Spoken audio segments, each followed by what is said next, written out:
And Alice, I appreciate the fact that you're doing this, pulling this kind of thing together in a busy time and an unusual time. I wish that we could be in a different setting physically, and I wish that I could say that I've been able to be out and about in Northland as much as I'd like to in the last 6-7 months, but just hasn't been the case. For those of you who have not met, I'm Kevin Wheeler. I work with the City of Columbus. I've been there for a long time, over 30 years. And up until a couple of years ago, I was the administrator of the planning division. And at that point, really sort of changed my role. It evolved to be one focused more on growth policy. And this is really an outgrowth of the fact that the City of Columbus was sort of beginning to enter a new phase of our development trajectory. And we'll talk a little bit about that and some things that we're doing to prepare ourselves for it, and then hopefully some ways in which that might impact Northland, and then give you guys a chance to ask questions if you'd like. Okay, some of you will recognize some of the slides, but a lot have been updated or changed. So let me go to the full screen. This diagram shows on the left the city's annexation pattern since 1950. So every decade we have annexed obviously a fair amount of land. In 1950, Columbus was 40 square miles, and today we're 225. And so really between 1950 and 1960, the city doubled in size. And then it grew by another 50 square miles in the 60s, and 40 square miles in the 70s. And the thing to notice here is that territorial growth of Columbus, which has really been our history, has become much less prevalent. And while it will continue to take place, just for a whole lot of reasons, it will be much less a part of our future than it has been part of our past. And so really what that tells us is that the city boundaries that you know today are going to look pretty similar in the future. On the right, we have our population growth, and it's a very straight line. A lot of that growth up until really 2010 took place in the newer greenfield areas. We call the suburban growth areas or the newly annexed areas greenfield. That's sort of planner speak. As we project through 2050, we're anticipating another 300,000 people or so in the city of Columbus. And if that number seems crazy, that's about what we had in the last 30 years. So it's a pretty reasonable number. The difference is that a lot of that growth is going to take place in the existing city, filling in some of the gaps, and then also in the form of redevelopment, something that I think is particularly important for an area like Northland. And, I guess the way to think about this is that instead of growing out, we're going to be growing up. And so a lot of that is going to be in the form of infill. And infill development is just sort of development that's taking place within the existing city, either on vacant lots or again in the form of redevelopment. Some growth trends and observations, and this is not meant to be exhaustive, but some things that we are certainly aware of and tracking. Again, growth trajectory population-wise, more infill development and redevelopment, less territorial expansion. We just talked about that. Everybody on this call probably knows that there are rising housing costs, particularly if you're looking for any kind of a home right now, and an inadequate supply. This is something that is an increasing concern for city leadership. Just in general, there's an inadequate supply. There is a desire for more transportation options, more walkable neighborhoods. This is something that I think we certainly have seen continue throughout this period of COVID-19. People appreciate being able to get out and about since they're limited in the other things they can do.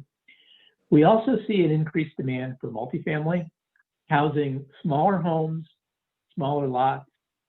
This is sort of universal. This is across the city. And I think, this doesn't mean that the traditional single family home on, a big lot is going to go away. It just means that it's less and less a proportion of the overall demand. And I think, we see this again throughout the city. And then the last thing I would say is just that this momentum that we've experienced in some ways has been uneven. We've had neighborhoods that have not prospered, neighborhoods that have continued to see disinvestment and struggle. And so that's something that we keep in mind as we look to the future and the kinds of tools that we can use to help shape it. So the things that we have been tracking with respect to growth policy, growth trends, really sort of lead us to ask a series of questions. How will we grow? Where are people going to live and work? How are they going to get around? What will our neighborhoods look like? And how will we build opportunity for our residents? Work is underway on this series of questions, and we're going to talk about 4 areas that are currently active with the city's engagement. And I'm glad to say that all 4 of these areas have seen significant progress since I talked to some of you last year at this time. I went back and looked at last year's presentation because I was a little bit nervous. I thought Alice has invited me, but I don't want to go talk unless we've got some progress to share. Link Us is the first thing that I'll talk about. So really in the last year, the city of Columbus, CODA, MORPC, and now Franklin County, actually of late, have formed a partnership. It's currently an informal partnership to advance transit on key corridors. We think of this as being advanced transit, high capacity transit, in conjunction with bicycle and pedestrian improvements and technology solutions, basically expanding our transportation alternatives. The pictures on the screen to the right are what's called bus rapid transit. This is BRTs, as they're known, run often on dedicated right-of-way. So it's a traffic lane on the street that is closed to other forms of traffic. They may stop every half mile or a mile. They have center loading stations. People are able to board and disembark without engaging with the driver. They have signal priority in many cases. That means that if they're approaching a red light, it turns green sooner, or if the light is already green, it stays green longer. And this is a technology that really is increasingly common among cities in the country, in part because while it has many of the functions of light rail, for instance, it operates within existing right-of-way at a substantial reduction in cost. So it's a lot more flexible, a lot more affordable. That doesn't mean that we're not going to consider alternative means, but it does allow us to have a conversation that we couldn't have previously. And so, we are looking with our partners at what it would mean to bring a system like this, including improvements to the CMAX and the Cleveland Avenue corridor, that could help to support new housing, jobs, education, healthcare access, basically in conjunction with new investment and new development. The work has begun on looking at 3 corridors so far. This is a northwest corridor starting from downtown, following the Olentangy River Road alignment, generally speaking. We're looking at West Broad Street, and then we're also looking at an east side corridor. That could be Main or Broad. That's part of the consideration. Again, looking at Cleveland, I think the question would be, are there ways to improve the function of something like the CMAX so that it's performing even at an even more efficient way? We have a website. It's on the screen, the linkuscolumbus.com. I encourage you to check it out. We have some folks helping us with communications and build out, and we have people who can speak to your group if you'd like to give you more information about Link Us. I'm involved in it, but so are lots of other folks, including people who can give you perhaps more a fuller picture of kind of where we're at.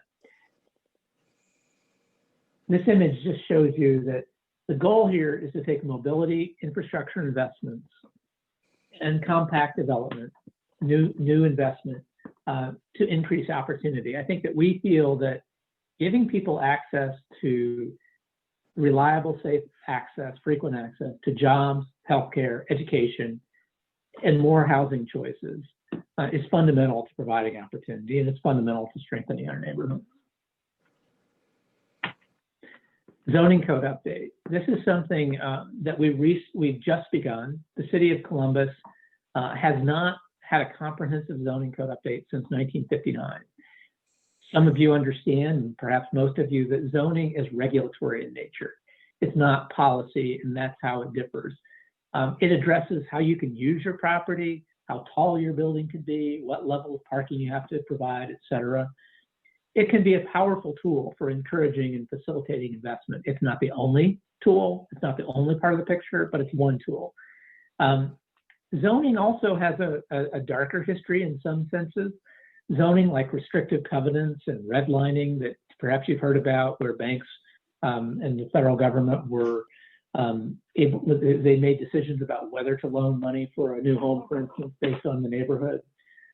Zoning has also been used to exclude people in the past, and that, of course, can limit opportunity.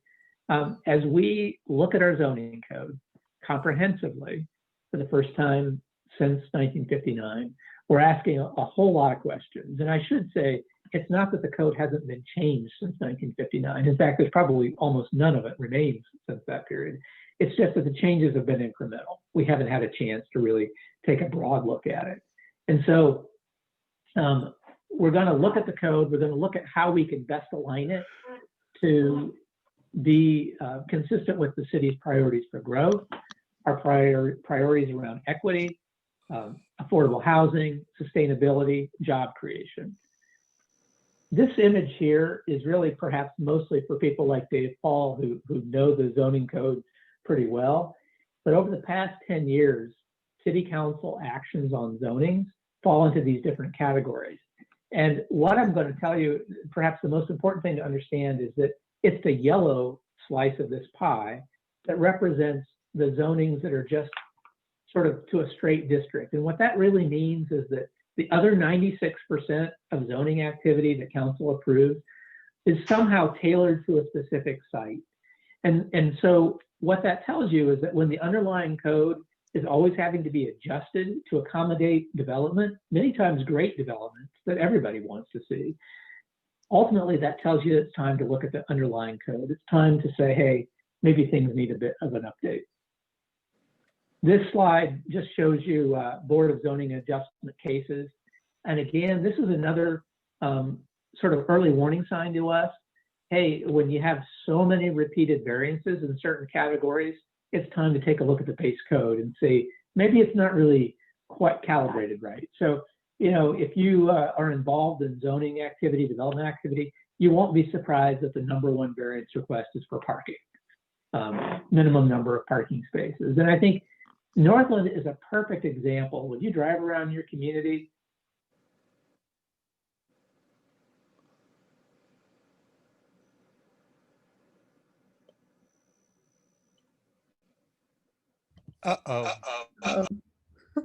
We lost Kevin. He'll be back. I'm going to grab the slides that he sent me. There they are.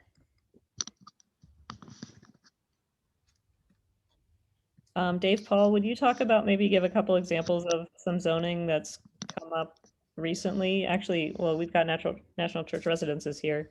I mean, that's an example of a project that addresses both a housing issue, and they had to go through a little bit of that process. Can you describe that as an example? Yes, as you mentioned, and I know we have someone from National Church Residences on the call. NCR has been a good partner in the Northland area and is repurposing a number of sites for assisted, or rather supportive housing and for affordable housing for seniors. Each of those sites has required a number of variances and rezoning to accommodate those uses.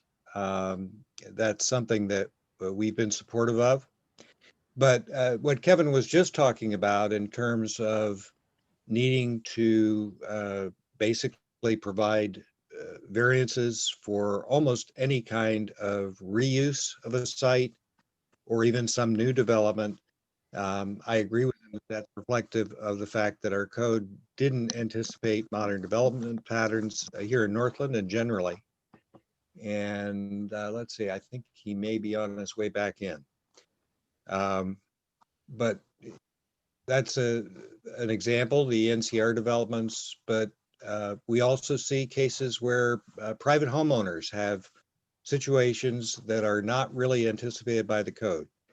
The code doesn't understand that most folks have, for example, 2 or 3 automobiles these days in a reasonable sized family.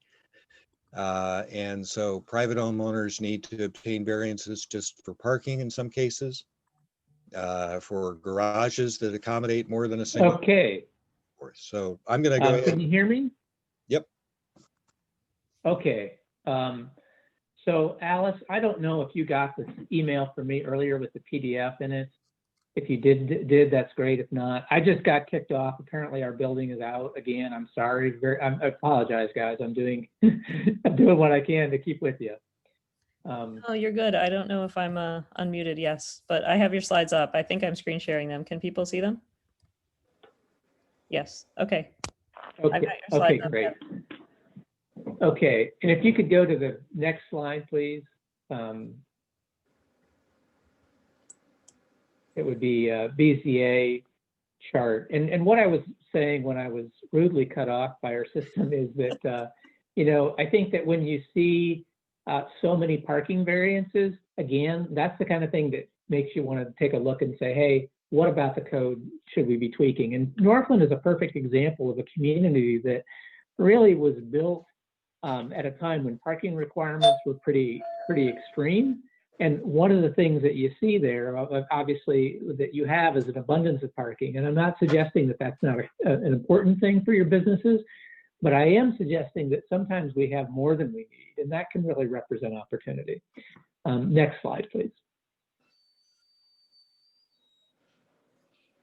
Areas for consideration as we move forward with the zoning code. Again, you know, wanting to accommodate future growth, lessening our reliance on variances and special mechanisms to make projects work. When we have zoning code overlays, such as the Morse Road and Morse Road Regional Commercial Overlay, the High Street Community Commercial Neighborhood University, the High Street Urban Commercial Overlay, on all of our corridors, that's again another example of, hey, you know, maybe some of those design guidelines ought to be just baked into the base underlying code. We know that the public review process for zonings is a source of frustration at times, certainly for community members, often for applicants. Is there an area there that we can improve?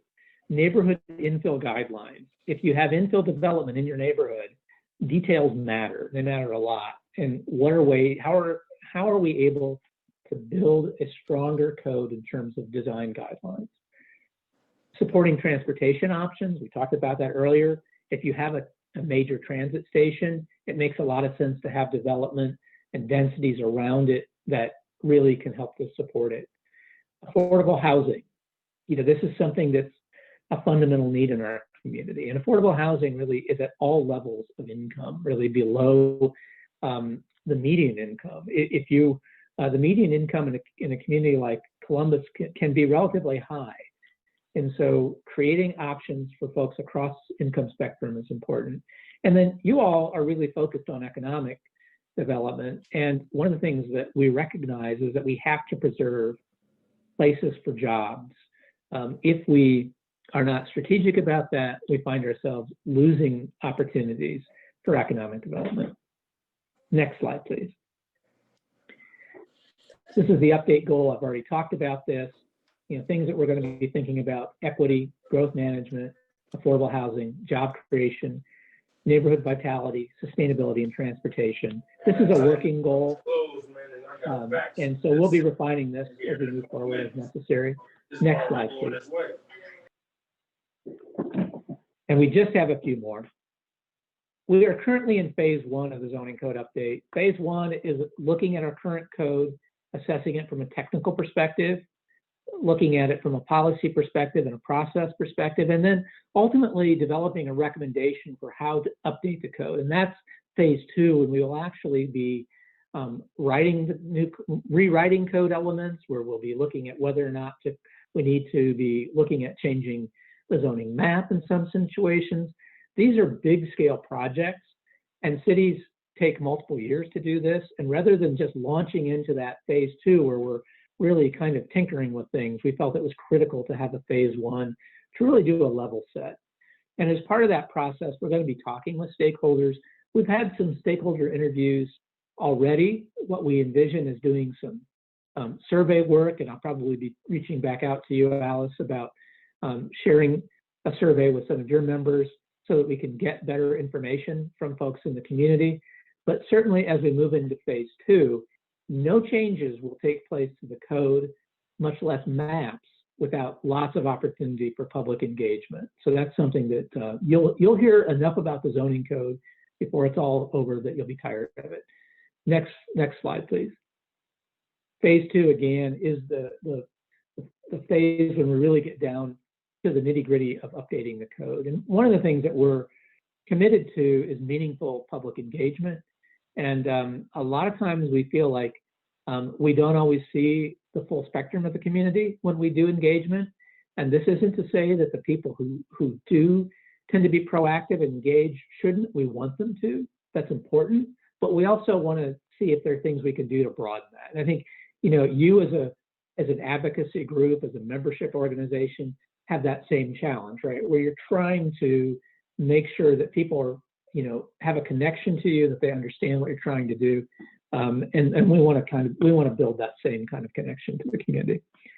Next slide, please. Okay, we're down to the last couple, I think. Housing. In the past year, the Mid-Ohio Regional Planning Commission wrapped up their work on the regional housing strategy. And really what that did was take a look at the housing supply, demand across income levels, as well as the mechanisms whereby communities are able to provide housing, to try to figure out kind of what our status is as a region. And a big part of this was helping suburban communities and some of the outlying counties to understand the role that they play in housing supply. And so if you go to the Regional Housing Strategy online at MORPC, you'll find their report, you'll find a toolkit, an implementation toolkit for how to address needs in the existing community. And again, this is across the spectrum.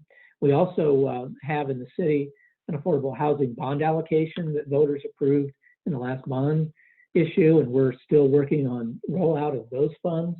And we also have recently updated how we approach residential tax incentive strategy to provide tax incentives that are geared to the market. Next slide, please.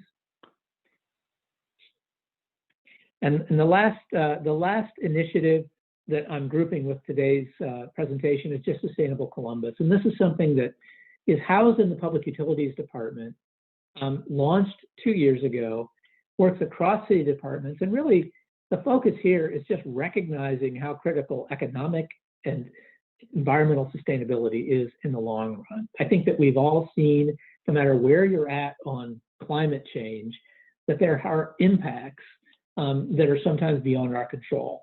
Certainly, Ohio is a more stable place to be than some of the coastal areas in the West. Many of you may have had trips canceled because of fires and things like that.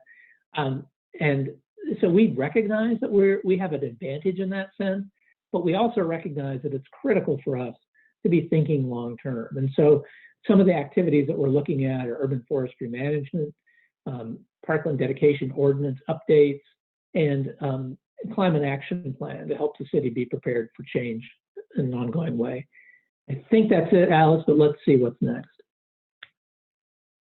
Equitable engagement, I've already talked about this. I think all I'll add to this is to just say that, you know, sometimes decisions that government makes can have long-term negative impacts, not because we intended to, although sometimes there have been efforts that have been maybe not so well intended, but recognizing that these things have had impacts in some instances, but also recognizing that people have a right to be involved and that they need to have the kind of information that can help them to do that in a meaningful and fully educated way. And so that's just one of the things that we are going to be stressing as we move forward with some of these initiatives.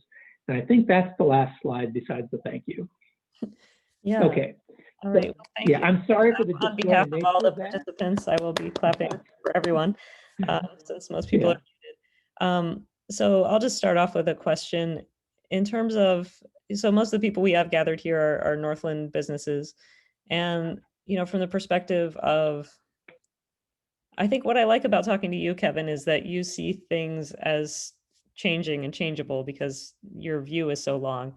So for most of us, like we see that we live in Northland and that even though like, you know, the mall moved out and the businesses became more ethnically diverse, like the infrastructure has not changed. We still have like 161 is still basically a freeway and all the businesses are really set back behind these giant parking lots and you can barely see the signs and there's the service roads and you know Morse Road has changed incrementally and improved and you know Cleveland Avenue has this weird mix of like houses and businesses and so from your longer view in terms of like how we grow the business community, how we make Northland attractive to businesses, how as businesses we can look forward to either having more customers and clients or fewer customers and clients or different kinds of customers and clients.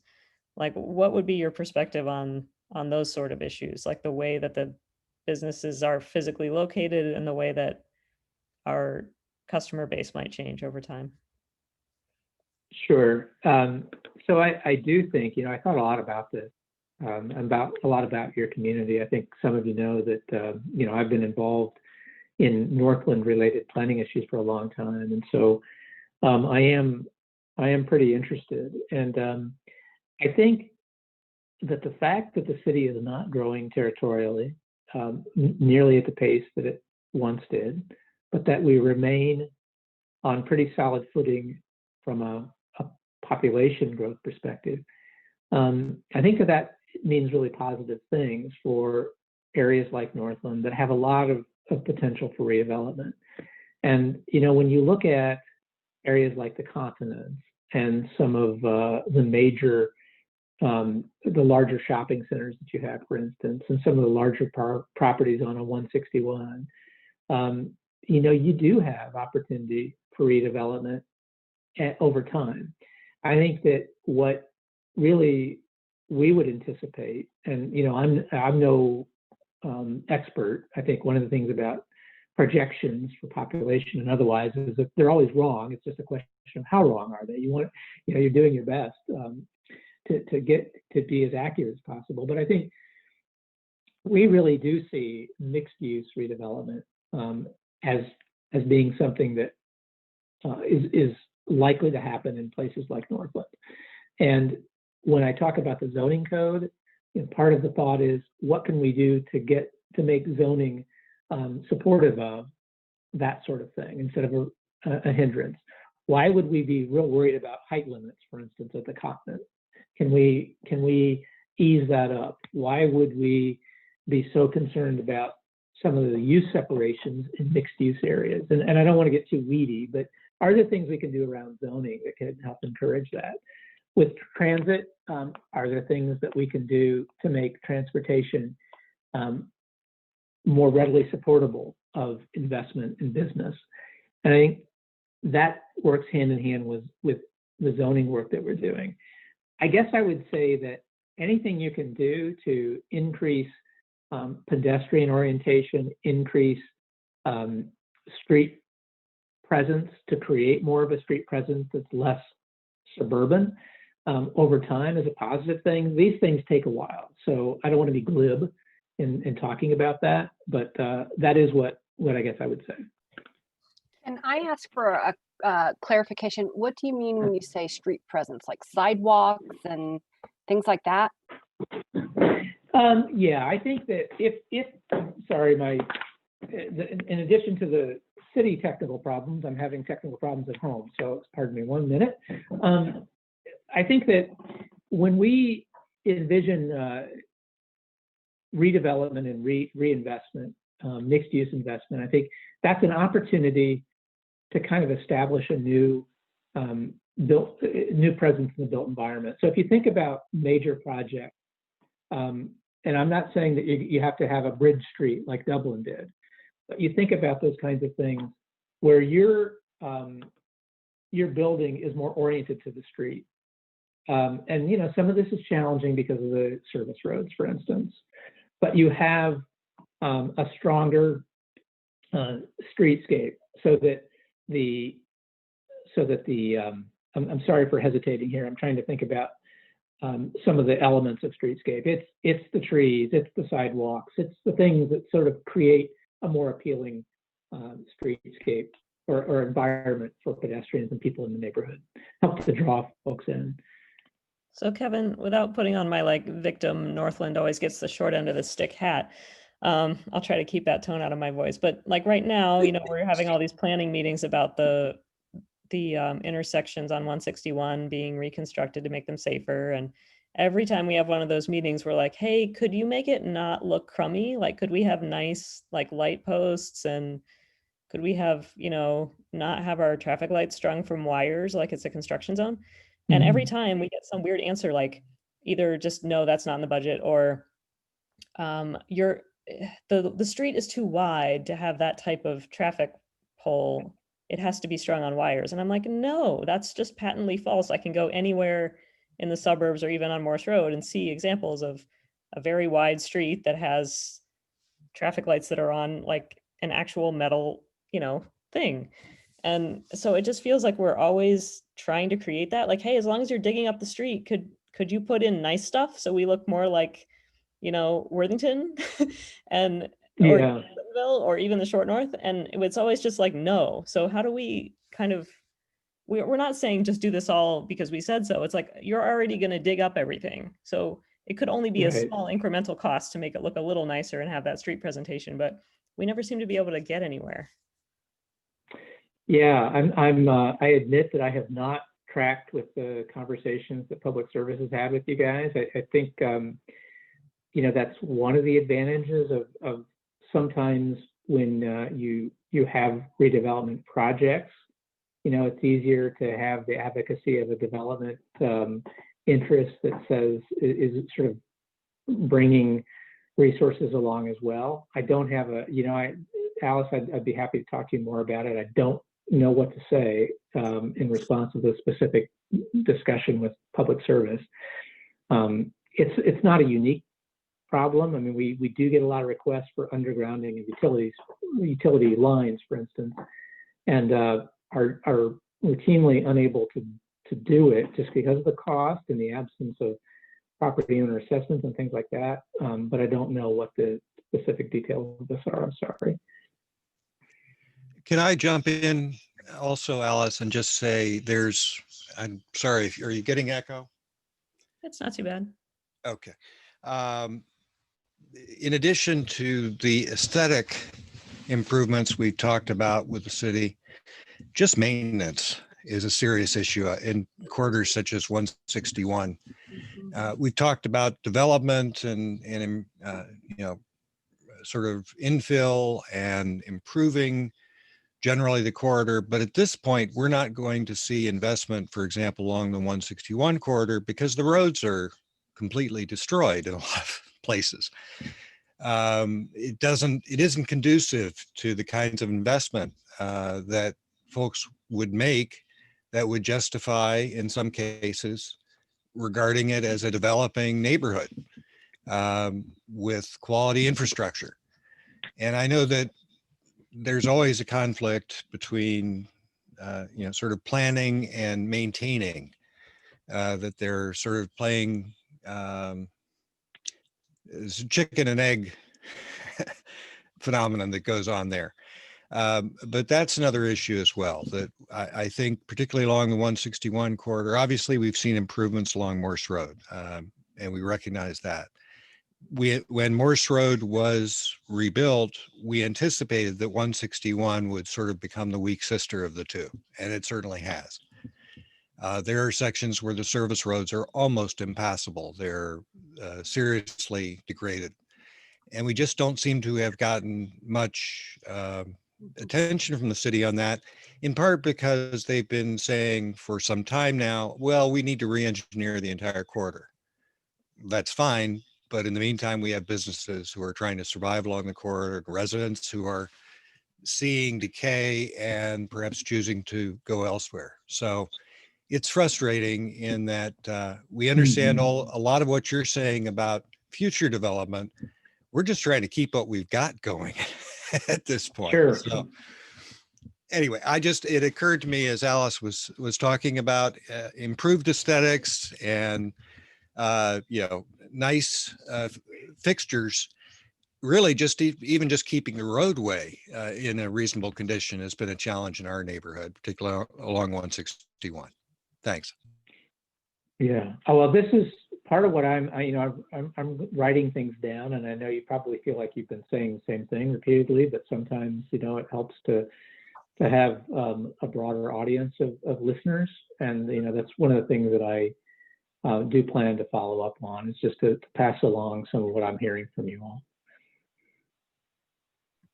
Yeah, thanks. Sharon, you have a question? I didn't. If other people had questions, this is a little bit self-serving. I live in the neighborhood right at Cleveland, and it's Bretton Woods neighborhood.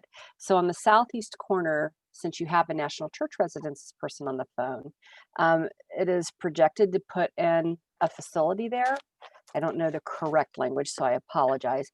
But that's a wooded area, and I kind of like the wooded areas. So I'm wondering, because I haven't seen anything recently activity-wise or drawings, I'm wondering if some of those woods are going to be retained, if that project's even still going on, because like I said, there's been lack of activity there. Yeah. I may be able to speak with that. Yeah. Okay. Yeah, go Good, ahead. because I don't know the project. I think I can speak to that. I don't know whether the NCR representative on the call is involved in that project in terms of the zoning perspective. At our most recent meeting of the Northland Community Council Development Committee, we had a case. We heard a case in terms of a rezoning. We are generally supportive of the project, but one of the things that we were very concerned about in our previous hearing of a council variance for that site that allowed them to apply for funding was that they preserve as many of the trees on the site as was practical, that we wanted, and hope that they would preserve the sort of wooded nature of that parcel. They've come back to us for a rezoning now, which was anticipated, but they've also increased the density on the site, almost doubling it in terms of the number of units. And our committee was very concerned about that and felt also that was somewhat at odds with our discussions about preserving as much of that wooded site as possible. Consequently, our committee have indicated we are not in support of the application. Folks from NCR are talking with us now, and we're actually trying to set up sort of a workshop, if you will, with some of our committee members to talk about what we would really like to see them do, perhaps gain a better understanding of why they've asked for more density on the site. So the project is still live. It's moving through the zoning process right now. We're not completely there yet. We're hoping to preserve as much as possible that wooded site as possible as we can. So It'd be great, because I'd much rather see National Church Residences there. They're an amazing organization, than a convenience store, car wash, and some of the things that have been looking at that area, which I feel don't necessarily help us upgrade the look of things. So thank you for that.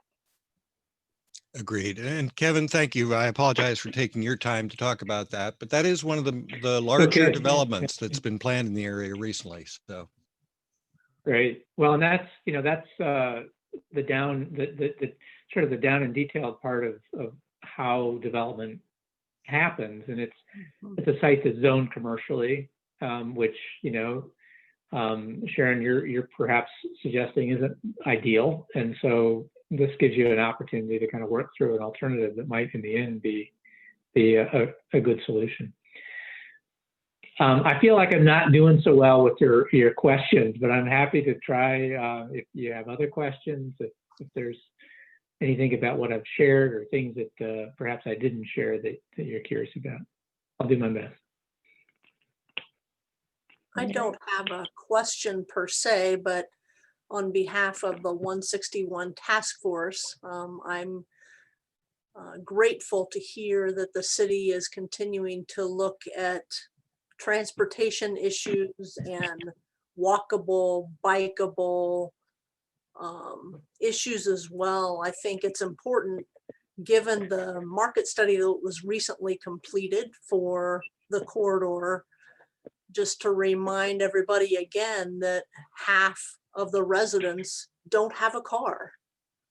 And that's pretty significant. So safe, walkable, bikeable, and easy access to bus transportation where bus stops aren't in a culvert, where there are actual benches, where there's some kind of a covering, would be a huge improvement.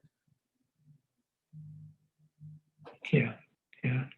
I appreciate that, Mary. I know you've been a pretty consistent advocate for those issues. And some of you are aware of Vision Zero, which the city has launched as well in this past year, that really is taking a much deeper look at the issue of pedestrian safety in particular. Yeah. Thank you. Hi, All this right. is Pat Hamill. It's just a comment for Kevin on looking at zoning code revisions and upgrades. I would have to agree that an overall overhaul is what's needed in Columbus now rather than incremental changes.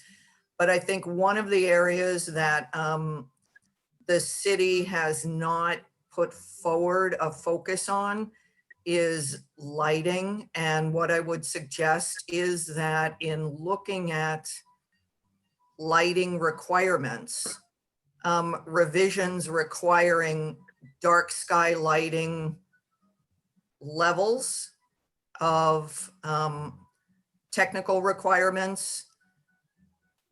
If that goes in the beginning in any revision, then dark sky lighting simply becomes the way that we light Columbus when development is done. And that would be a good, sustainable, long-term thing for the city. Thanks. Okay. Thank you, Pat. I will.